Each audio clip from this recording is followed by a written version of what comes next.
Hi, everyone. We are in week 6. Hard to believe. It's going really fast. And I wanted to record a video message for this week because it's a busy one. It's going to be a really busy week. There's packed full of items that you're going to need to complete to prepare for our final big essay. Now, this is week 6, so you will be, if you notice in activities and assignments, you are submitting the rhetorical analysis essay. But you should be just really revising and polishing that at this point. The bulk of it should be done. You should just be maybe proofreading and then submit that and get that out of the way.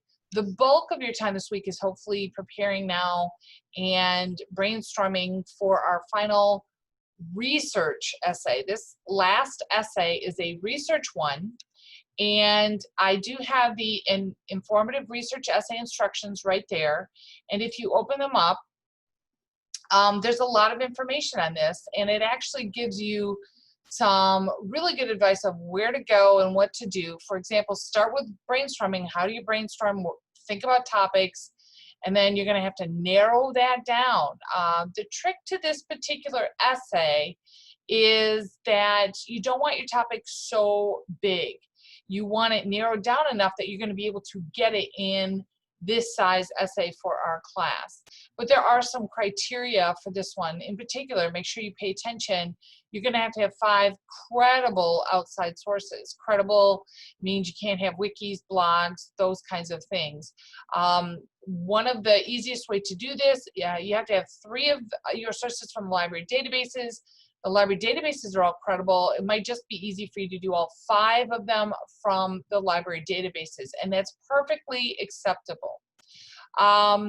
You will also need to be citing in this one pretty heavily, and you are going to have a works cited page. So the instructions walk you through each, step by step, what you should be looking at and what you should be doing. And then there's the grading rubric. So, just like normal, we have a grading rubric, nothing new there.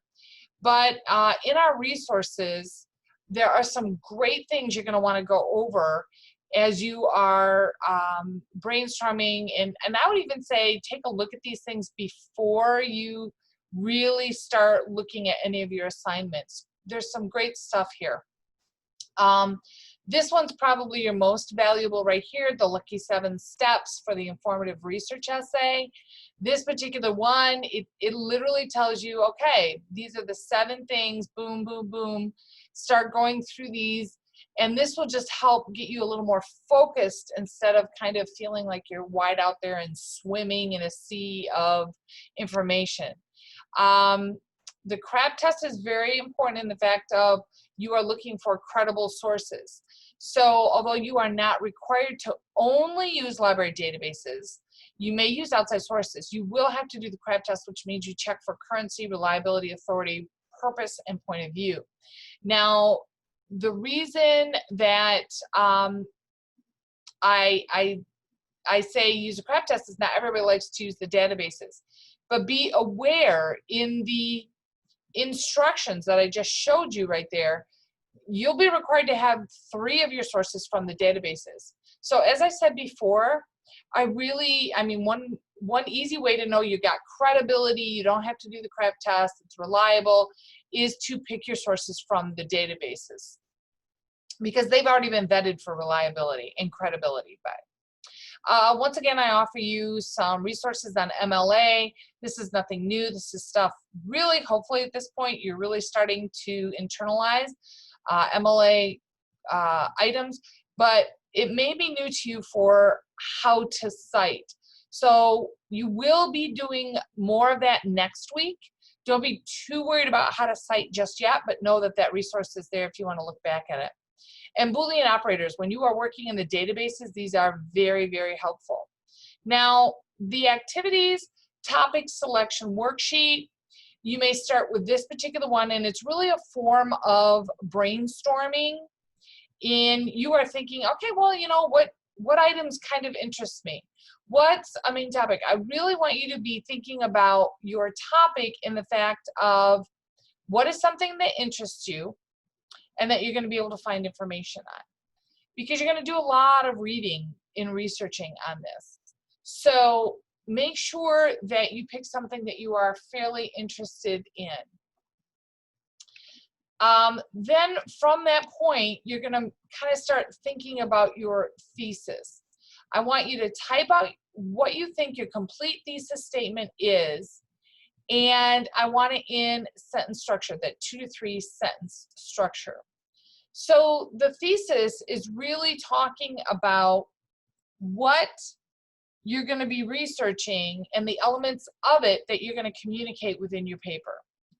So an example of a thesis might be, Abraham Lincoln was a very dynamic president, and he accomplished 3 major things during his presidency, which were blah, blah, blah, blah, blah, blah, and blah, blah, blah. Okay, those 3 things. And so therefore your essay, your research essay, is going to be telling the reader about those 3 things. You would have 3 different sections and go so on and so forth.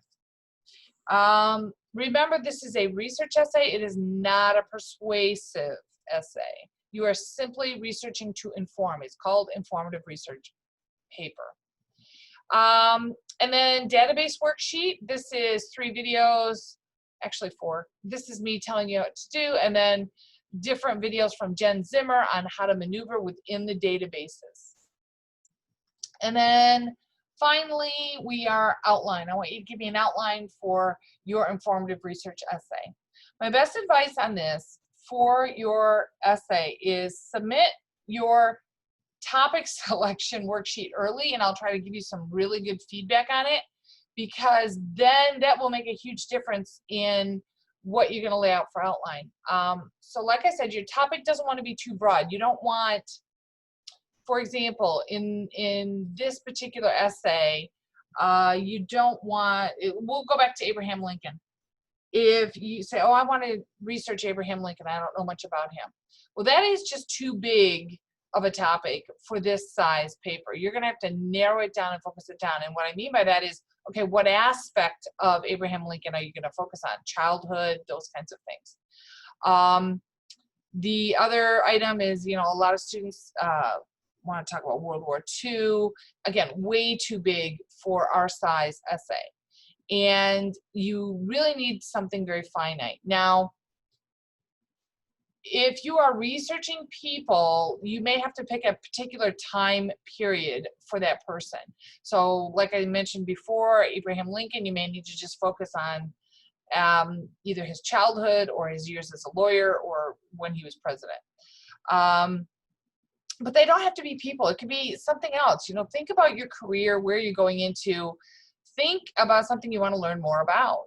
And then you have to decide, okay, what about that am I going to communicate to the reader?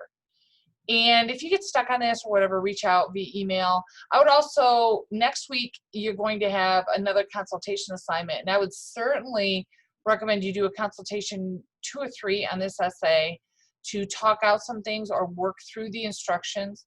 I am also happy to talk you through a couple of things if you need to. So busy week this week. The good news is this is probably the busiest week. We will have a little bit more next week, and then I'm going to give you almost a full week of just writing this essay. So this is assignment heavy. You'll have a couple more assignments next week, but then it eases off because I want to give you time to really focus on actually drafting this essay and getting consultations. So I hope that helps. Have a great week. As always, reach out to me.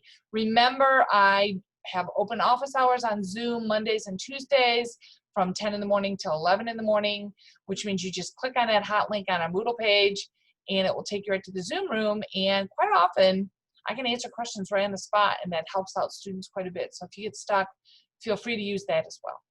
Have a great week.